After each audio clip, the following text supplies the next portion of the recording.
Alright, I got a couple of really random little fixed blades here that I got in recently, so I wanted to just kind of take a little look at them. This is a TwoSun. This is a TS253 an M390, so dash M390 I guess for that.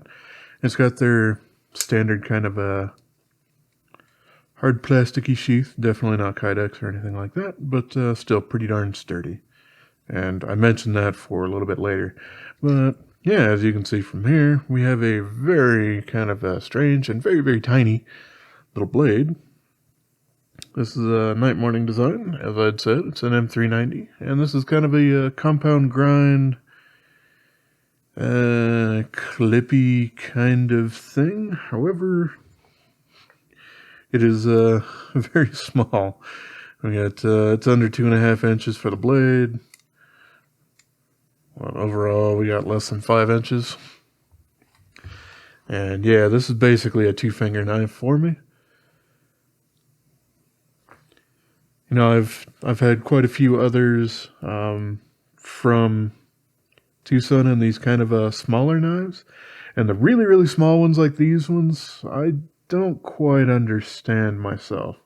Yes, you can technically remove this clip and then use this as a neck knife, but still, it's not exactly the most comfortable kind of thing in the known universe for neck knife carry.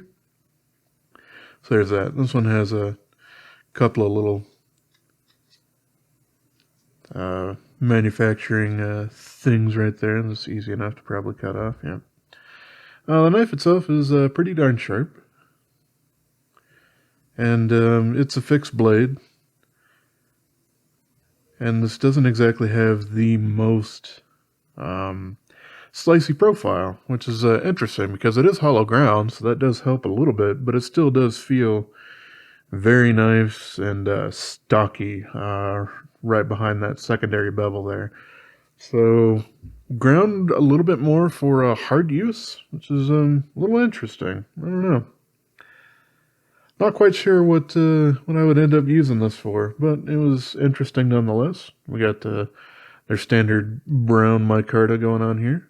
This, if I could bring it super close to the camera, yeah, you can kind of see a little bit that it does have these kind of horizontal milling lines to it that does give it an interesting texture that's not just the Meh-carta itself.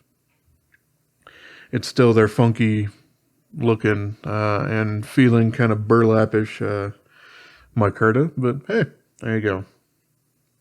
Little interesting, and this is kind of one of the most recent of the smaller fixed blades that TwoSun has put out.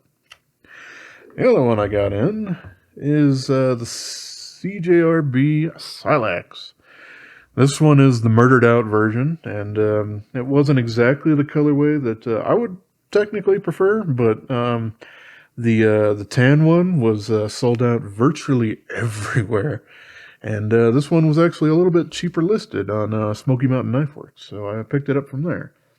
Ended up not really costing me any less money due to having to pay for FedEx shipping and taxes and all that sort of stuff, but whatever. So yeah, this thing is, well, it's a little large, I guess. I mean, certainly larger than that TwoSun we just looked at.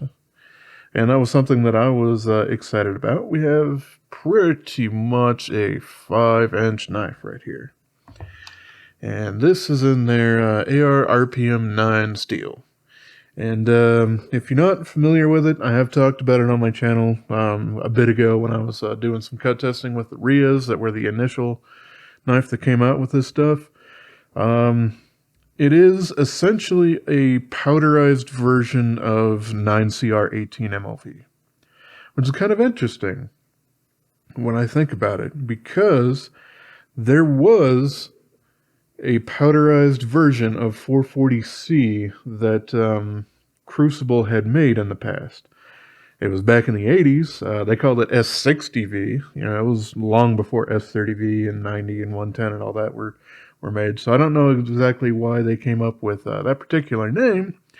And, well, 9CR18 MOV doesn't exactly have the same components, let's say, than 440C does, but it has very, very similar performance. So this is kind of like a little bit more of a little more modernized version of S60V. As I had tested with it and everything, this seems to, at least on the RIA, seem to perform a bit better than D2, at least certainly from them. So, you know, it is a decent improvement there, and supposed to be a little bit easier to sharpen. This one actually took a while. It was interesting. This thing was out of the box, sharpened to what seemed about 18 degrees. It was pretty nice, actually. And it had a very toothsome edge. So toothsome, in fact, that it didn't quite feel super sharp. I had hard times actually cleanly slicing through a lot of things. It made me think that it had just a whole bunch of carbides at the edge or something like that. Something that you might get on some of the super high crazy carbide forming steels like a K390 or something like that. But I did end up sharpening this up.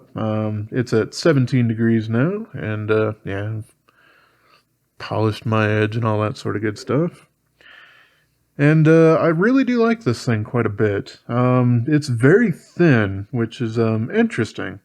You know, certainly helps for people who want to carry this a little more discreetly or something like that. The handle is pretty comfortable. I can get all 4 fingers on there. I might have wanted just a little bit of jimping there. It would have made me just a little bit happier. But overall, it's not a tragedy that it's not there. It doesn't overall affect the performance of it or anything. And you can pinch grip on that to give yourself, at least for me, a little bit more of a 4-inch knife there. This is a modified sheep's foot Warncliffe sort of thing. Say a little bit more of a modified Warncliffe, because you can definitely poke with this thing. It does seem like it does have at least a little bit of tactical use kind of in there. You know, you don't have any of that jimping or anything anywhere around the handle for it that you would usually see with you know, a lot of tactical options and whatnot. And having these handles just be a little bit flat, you might end up, if you're trying to push this through something super crazy, you might end up feel it try to turn a little bit in your hands. I hadn't really experienced that cutting through. Well, I had some thick cardboard, and that's about the best kind of cutting material that I can kind of come up with at the moment for something like that scenario. And I didn't have too much of a problem with it. I did certainly feel it kind of turning a little bit, but I mean, it's really locked into your hand, so I don't have any problems with that. I guess next up that I should probably mention is this right here. This is a Dylan Mallory design. He did the Centros, yeah, and a few others that I'm just completely blanking on at the moment. But yeah, he's a fairly well-known designer and has done quite a few different designs for CJRB and Artisan in general. So that's pretty neat. I got this because I wanted something else in AR-RPM9 than my little RIA.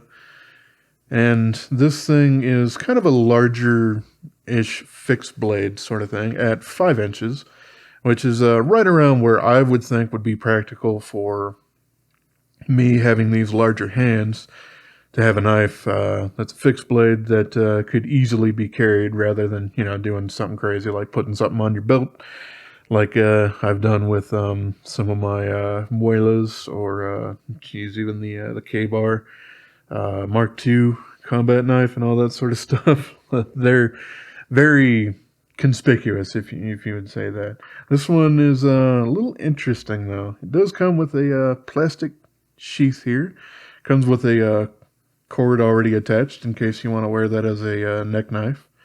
And I have put it around my neck, and it's about comfortable enough for me to get it on easily.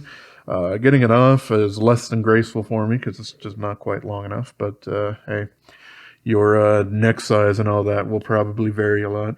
Something that I was a little disappointed with is the sheath here, though. It's actually really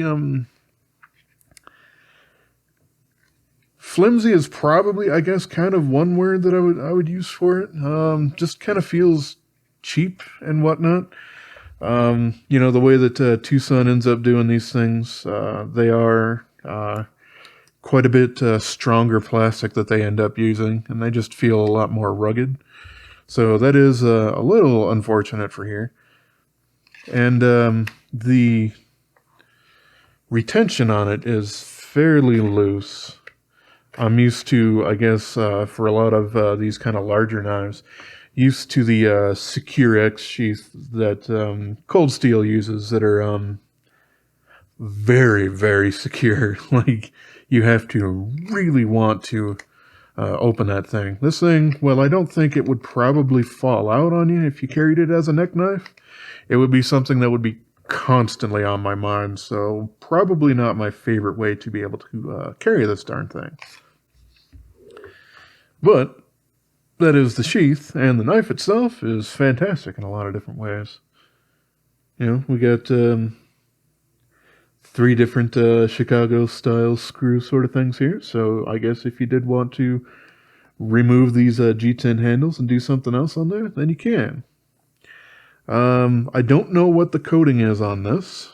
It's relatively shiny-ish, which makes me think that it's probably not Cerakote, because it usually has a bit more of a chalky kind of feel to it. At least from my experience. Maybe I'm completely wrong on that, but hey, the few that I've had like that were. But it does seem to be fairly durable. And yeah, I'd actually do look forward to trying to do a bit of batoning with this too. Should be kind of fun for, you know, I don't know, cutting up some firewood and whatnot. We do have like wood heating kind of things in the house, but mostly they're run off of gas, so that's probably not the best option for it. But we also have a Traeger grill. Hey, I can probably chop some of that up and throw it into the old pellet hopper along with some other stuff and see what happens. But yeah, I really do like this this design. It's quite nice, and it's a bit larger than a lot of other, you know, EDC fixed blade kind of things, which I end up prefer. You know, if I'm going to be carrying a folder, I would probably carry one up to about 4 inches. More than that, and they start to get ridiculous, especially like some of the Cold Steel ones. They're just enormous and whatnot. But if I'm going to be carrying a fixed blade, for the most part, I do kind of want it to be larger than a folder that I would end up carrying. Otherwise, I would just carry the folder. And this seems to be a really, really nice compromise with all of that stuff. Yeah, I don't know. Let's try and find some measurements on here. Let's see, there's that and that. First up, weight. Why not? Let's do that.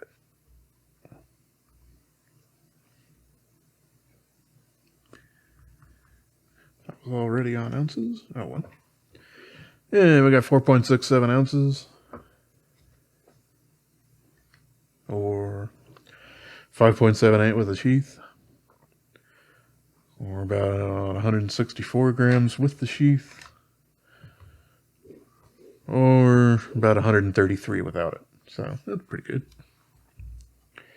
You know, it definitely has a solid feel to it, which is nice. I do appreciate a lot of that. It's not super lightweight, otherwise it would be, you know, probably skeletonized, have some more holes drilled in the handle. Maybe, probably not, but you could probably drill some holes in the blade as well. That usually looks a little bit more fantasy blade or, you know, other ridiculousness. Gas station knife kind of vibes to it, but it is technically possible. The blade stock on this guy, though, is 2.8. It's, there we go. Yep. Just a smidge over 2.8, which is actually pretty nice and slicey. That's fairly interesting. You know, a lot of times you'll end up with knives that have a much larger blade stock, like this guy. This guy, I believe, is 3.8, so yeah, a full millimeter thicker. All right, we definitely know the we definitely know the blade length at 5 inches exactly. And we have essentially 0.5 for the handle there. So it's not any thicker or anything than like a Spyderco PM2. Hey, the handle's about the same too, but yep, because you don't have to worry about it completely folding up, you can get a heck of a lot more blade length in there. So. Yeah, this was mostly a curiosity. I usually don't do a whole lot with fixed blades, but this one seemed really fun and decently affordable rather than being, hundreds of dollars. This guy was, well, they had it listed there at 55, but I think they usually go for 65 to 70, somewhere right around there. Yeah, for a fixed blade, this thing seems to be pretty darn nice. I've also, as I'd mentioned, sharpened it up, and yeah, this thing feels super, super nice. Now all the way down. Even the nice tip, yep. It did actually take me a bit of work to sharpen it. I suppose I can mention that as well. I didn't have anywhere near as much trouble sharpening the RIA that I had in AR-RPM9. But yeah, for whatever reason, this one just took a lot more effort to do basically the same thing. I started out just trying to sharpen it to 17. And that's how I kind of figured that it was at 18 because I barely was touching the shoulder there at all. But it was taking forever, so I ended up taking it to my belt grinder to bring that down to 17 and then finished it up on the little Work Sharp precision edge. And yeah, like I said, it did take a little bit of effort and whatnot, but hey, hopefully it ends up lasting around D2-ish levels or probably just a little bit better and being a lot more stainless. And of course, this is a murdered out version, so that coating's probably going to help it even more. But yeah, this thing's probably going to be fun to take a stick or a hammer to well, not a steel hammer to the other side or whatnot to try to baton through some stuff. Should be fun. All right, this has gone on way too dang long for just a knife about 2 itty-bitty little fixed blades. So I'm going to go ahead and call it here. But hey, as always, I appreciate y'all for watching, and have yourself a wonderful rest of your day, yo.